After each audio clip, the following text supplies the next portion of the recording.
Welcome to the Mavericks. It's Ryan, podcast episode 1. So, last Saturday I completed the triathlon, the Tri, and it was a grueling journey, but it was the first step in a milestone to what I hope to be an endurance career to a degree. But I learned a lot of things about business when I was doing the triathlon, and so this podcast episode is going to be about the concept of not going back. So there were 7 lessons I learned while running this triathlon. Let me give you some context. So the triathlon is 3 parts. The first part is swimming, the second is cycling, the third is running. You do them sequentially. What happens is in the Tri, which is the version I took, it's the shortest version of the triathlon. It's 375 meter swim, 10 kilometer cycle, 2.5 kilometer run. This whole time I thought that this was not such a crazy distance. But what I didn't understand was that a 375 meter swim is actually 15 pool lengths, which I've never done without stopping before, which I've never done continuously before. So in doing this triathlon, I had to learn how to swim 15 pool lengths without being able to take a break because the swim portion was in the middle of a lake, Guelph Lake in particular. It was during that part of the journey that something had happened that set the precedent for all my business lessons that I'm going to talk about now for the rest of that race. So I'll go into those details now. So essentially, when I jumped into the water is very cold, right? And so as I got acclimatized to the water temperature and I started swimming, so essentially the way it works is we leave the beach, we swim across the lake, we come back to the beach. That'll be 375 meters.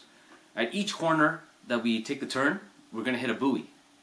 So I will go around one buoy, then another buoy, and then I'll come back to the shoreline. What had happened was when I left to get into the water, and I went towards the first buoy, I was so fatigued, I attempted to call a kayak. I wanted to call a kayak for assistance, so just so I could rest in the water, but I didn't. So I got to the first buoy. As I was traversing to the second buoy, again, I was hammered, super tired, switching between freestyle and breaststroke, and I was going to call for a kayak, but I didn't. When I went around the second buoy and was heading back to the beach, halfway through, I wanted to call a kayak, but I didn't. And what happened was, as soon as I landed on the beach and started climbing up the mountain, first of all, I could not believe I finished the swim. But second of all, my legs started to cramp. And they cramped so badly that when I went to the transition area, I could barely actually squat down to change all my clothes and get my gel pack and get ready for the cycle. It was there that I started to contemplate the idea of actually quitting the race because I didn't think I could actually finish it with my quads gone like that.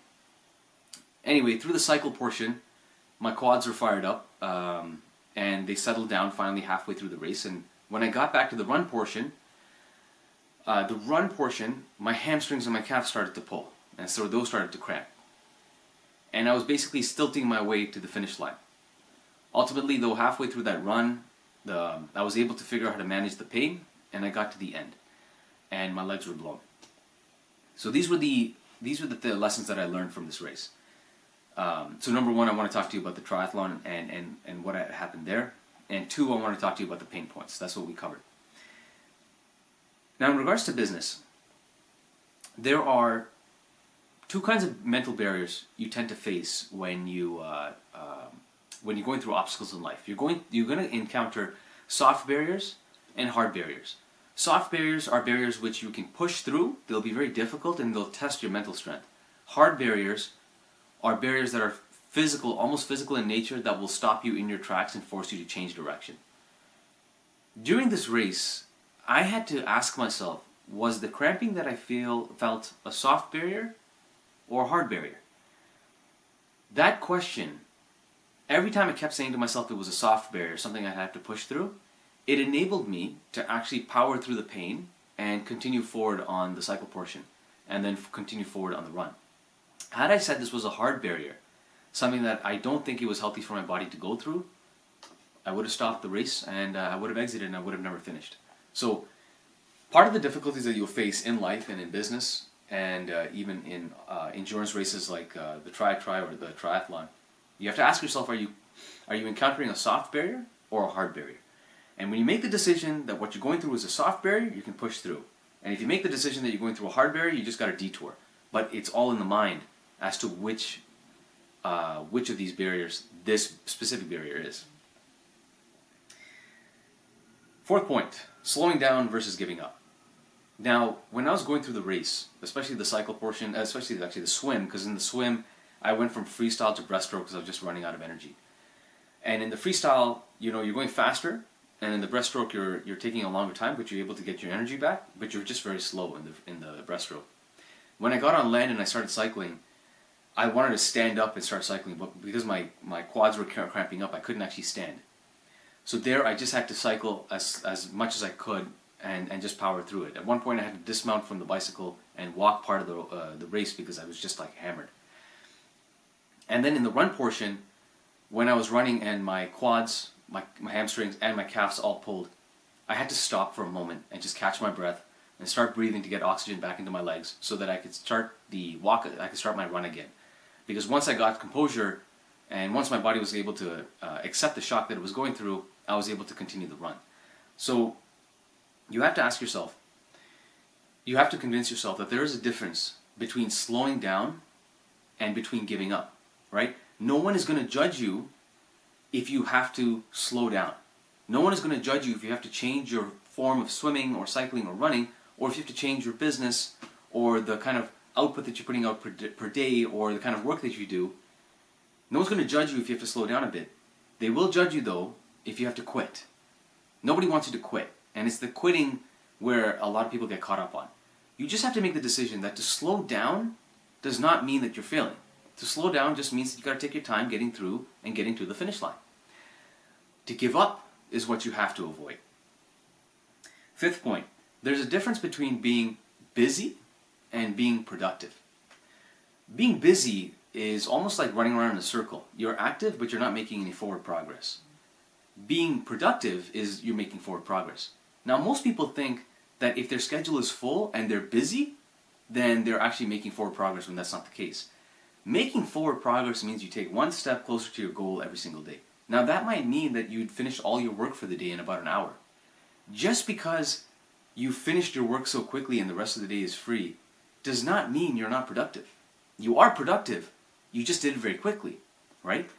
Versus, if you finish your work in 1 hour and then you start occupying yourself with a bunch of minor fires throughout the rest of the day, yes, you're busy, but you may not actually be that much more productive, right? Don't let people force you to measure yourself by how much you accomplish. You measure yourself by how far you've gone, by your productivity. Don't measure yourself by how busy you are, by how many activities you have per day, and by how many activities you've checked off in that day. You just want to measure yourself by, did you make one more step towards your goal? And as long as it's one step towards the goal, it's better than if it was no step at all. The sixth point, hope versus fear. When I was running, I was sitting on the idea that I could get to the finish line, right? My thought process was on the hope that was to come, the hope of what was to come, that I was going to get to the finish line, rather than the fear of the pain getting to me now, right? Oftentimes, when we're going through hurdles in life, our sole focus is actually on the present, and we are supposed to be present, don't get me wrong, but our whole focus is on the present pain, that we tend to make all our decisions on the present pain, rather than the future hope. So you want to think of the finish line every time you're going through difficulties, because that'll help you get through the present pain. You'll realize the present pain is not the purpose of what you're going through. The future hope is what the purpose of what you're going through. And when you think of the hope, when you think of what you're heading towards, you'll be able to power through that pain. And the seventh point is a little hard for me to articulate, but essentially the Try cost $75 to get into. When I finished the race, my parents, my wife, my aunts and uncles, they were all very proud of me for finishing the race. The question was, were they proud of me that I spent $75 on a race, or were they proud of me that I finished the race? You see, there's a qualitative difference between buying something and achieving something, right? Or money and an achievement. No one's going to pat your back for saving $75, right? Everyone's going to pat you in the back for finishing a triathlon. So even if you're not making money, right? Even if you are spending money trying to get towards a certain dream, it is the fact that you're in the fight, it is the fact that you get to the finish line that marks you as the winner. it's not how much money you make, it's not how much money you spend, it's not how much money you save, although those are all important because they will contribute to you winning. What people measure you on is the win. And what you should measure yourself on is the fact that you got to the finish line.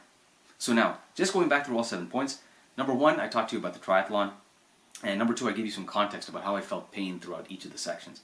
Number 3, you have to understand that there are soft barriers and hard barriers in each of the obstacles you face in life. You have to make the decision, is this a soft barrier that you can power through, or is this a hard barrier that will force you to turn around or take a detour? Number 4, no one's going to judge you on slowing down. People are going to judge you on giving up. So don't give up. You can slow down and take a break. You don't need to give up. Number 5, being busy is worse than being productive. Being productive is better than being busy. If in your whole day you finish all the tasks that get you one step closer to your goal within an hour, that's better than if you spent the whole day working and got nowhere closer to your goals. Number 6, in every difficulty, we tend to focus on the here and now and focus on the present pain. We fear the present pain.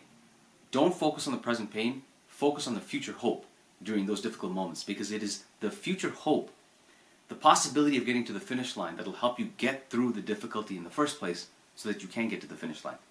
And number 7, no one's going to measure you by the money you make, the money you save, or the money you spend. They are going to measure you on how far did you get and did you win. You should measure yourself the same way. So that's Ryan from the Mavericks. This is podcast episode 1. Look forward to podcast episode 2. Thanks, guys.